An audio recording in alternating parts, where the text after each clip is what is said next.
নমস্কার, রামধনু পরিবারে আপনাদের সকলকে আরেকবার স্বাগত। যারা যেখান থেকে আমার ভিডিওটি দেখছেন আশা করছি সকলেই ভালো আছেন, সুস্থ আছেন। সকলকে শিবরাত্রির শুভেচ্ছা, অভিনন্দন। আজকে চলে এসেছি একটি নতুন ভিডিও নিয়ে। হিন্দু ঘরে প্রত্যেকে এইটি এমনই একটা পুজো যেটা সকলেই প্রায় করে থাকে, শিবরাত্রি। এই উপোসটা মেয়েদের ক্ষেত্রে বিশাল একটা আমরা মনে করি আনন্দের একটা উপোস।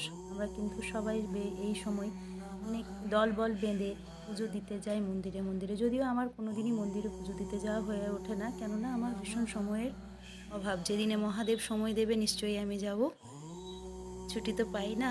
মহাদেব নিশ্চয়ই একদিন চাইবে। আমার একদিন ভীষণ ইচ্ছে আছে যে আমি তারকেশ্বর যেয়ে পরে আমি শিবরাত্রি করব। জানি না হয়ে উঠবে কি না। তো আমি বাড়িতে আমার নিজস্ব নিয়মেই শিবরাত্রি করেছিলাম। উনি তো ভগবান মহাদেব, উনি সব কিছু বোঝেন। তো আমি মনে করি যে উনি সর্বত্র বিরাজমান, তাহলে আমার নিজের পরিস্থিতির কথা নিশ্চয়ই উনি বুঝতে পারছেন যে আমি কি চাপে থাকি। তার জন্য ওনার পুজোটাও যে আমি ভালোভাবে মন থেকে ইচ্ছে গেলেও যে আমি মন্দিরে গিয়ে করে আসবো তেমনটা হয়ে ওঠে না। কিন্তু আমার তো যেহেতু বাড়িতে আমার মহাদেব আছে, আমি পুজো প্রতি সোমবারই করা হয়, তাহলে সেক্ষেত্রে আমি বাড়িতেই ওনার শিবরাত্রি পুজোটা একটু স্পেশালভাবে করেছিলাম।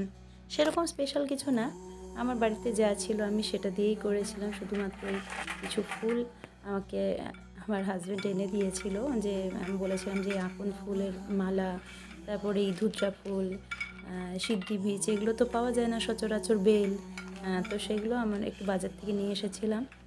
আর আমি ওই আমাদের যেটা ভালোবাসা দিবস হয় 14ই ফেব্রুয়ারি, একটু ঘুরতে গিয়েছিলাম দুজনে। তো সেখানে গিয়ে আমি বলেছিলাম সামনে তো শিবরাত্রি আসছে, তুমি আমাকে ভ্যালেন্টাইন্স ডে কিছু সোনাদানা মণিমাণিক্য কিনে দেবার দরকার নেই, তুমি আমাকে কিছু পাথরের বাসন কিনে দাও, যেগুলো আমার ঠাকুরের ক্ষেত্রে কাজে লাগবে।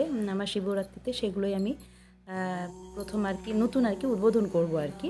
তো সেই কারণের জন্য এই দেখুন আমার যতগুলি এখানে আমি বাসন ইউজ করছি, সেগুলো সব কটাই কিন্তু সেদিনে শুশুনিয়ার থেকে নিয়ে এসেছিলাম। একটা ভালো দিনে এটার উদ্বোধন হলো আর কি। তার মধ্যে নিয়ে আস্তে আস্তে ওই ডাস্টের গুঁড়ো দিয়ে যে প্লেটগুলো বানানো হয়েছিল ওটা একটু ছেড়ে গিয়েছিল, তো ওটা আমি আর ইউজ করিনি। একটা সুন্দর চন্দন কাঠ নিয়েছিলাম, দেখুন এই চন্দন কাঠটা একটা কোম্পানির, দামটাও বেশ ভালোই নিয়েছিল, 550 টাকার মতো নিয়েছিল। কিন্তু আমি দেখলাম বাড়িতে আনার পরে যখন আমি ডলছি সেরকম কিন্তু চন্দন বেরিয়ে আসছে না। সেন্ট আছে, কিন্তু আমাকে যেমন বলে দিয়েছিল তেমনটা ঠিক একটা নয়। যাই হোক, ভগবানের উদ্দেশ্যে এনেছি, ভগবান সন্তুষ্ট হলেই হলো। তো আমি এই যে শিবরাত্রি করছি, শিবরাত্রিতে কিন্তু আমি ওই উপোস করি না। আমি সকাল থেকে পুজো পর্যন্ত উপোস থাকি, তারপরে কিন্তু আমি সব খাবারই খাই। কিন্তু আমি তো নর্মালি এমনি বেশিরভাগটা দিনটাই আমাদের নিরামিষ হয়, মঙ্গল বৃহস্পতি শনি। তো সেক্ষেত্রে বুধবার পড়েছিল শিবরাত্রিটা, কিন্তু আমি ওই দিনটা একটু নিরামিষ আর কি খেয়েছিলাম, ইচ্ছে করেই খেয়েছিলাম।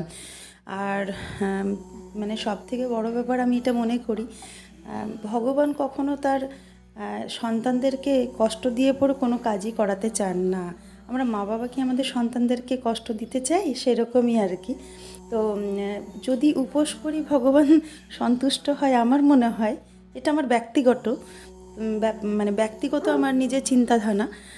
তো যে যদি ভগবান যদি এই ধরুন উপোস করে আমাদের জন্য যদি সন্তুষ্ট হয়, তাহলে সেক্ষেত্রে তো ভিখারিদের উপর আগে সন্তুষ্ট হওয়া দরকার। তারা তো প্রায় দিনই উপোস করে থাকে, যদিও ভগবানের নামে করে না, কিন্তু সব কিছুই তো উনি সর্বত্র, প্রথমেই বললাম উনি সর্বত্র বিরাজমান, উনি তো সবই বোঝেন যে ওনাদের কত কষ্ট, খাওয়া সব দিন পান না, তাহলে ওনাদের উপর নিশ্চয়ই সন্তুষ্ট হবেন।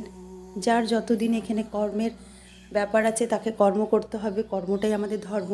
তাহলে সেক্ষেত্রে আমাদের প্রফেশনটা পুরোটাই বাইরে বাইরে কেটে যায়, আমাদের বেশিরভাগ দিনে আমরা ঘরে থাকতেই পারি না, আমি আমার হাজব্যান্ড দুজনেই।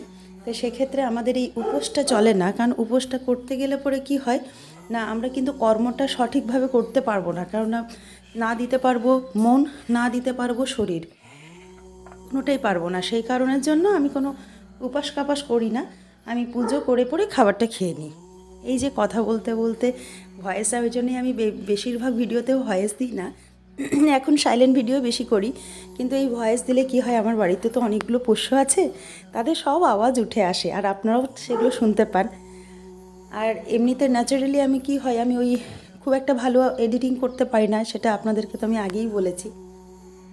যাই হোক, আপনারা যারা যেখান থেকে দেখছেন প্রত্যেকেই ভালো থাকুন, সুস্থ থাকুন, আনন্দে থাকুন। ব্লগটার বেশি দূর বাড়াচ্ছি না, আমার পুজো প্রায় শেষের মুখে, তো দেখতে থাকুন আপনারা।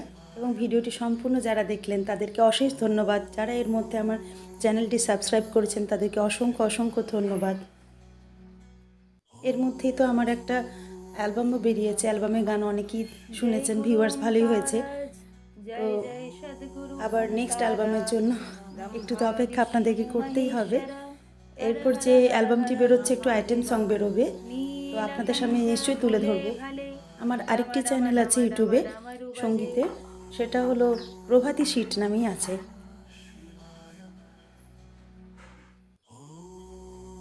পুজো আমার কমপ্লিট হয়ে গেছে, প্রদীপও জ্বলে গেছে।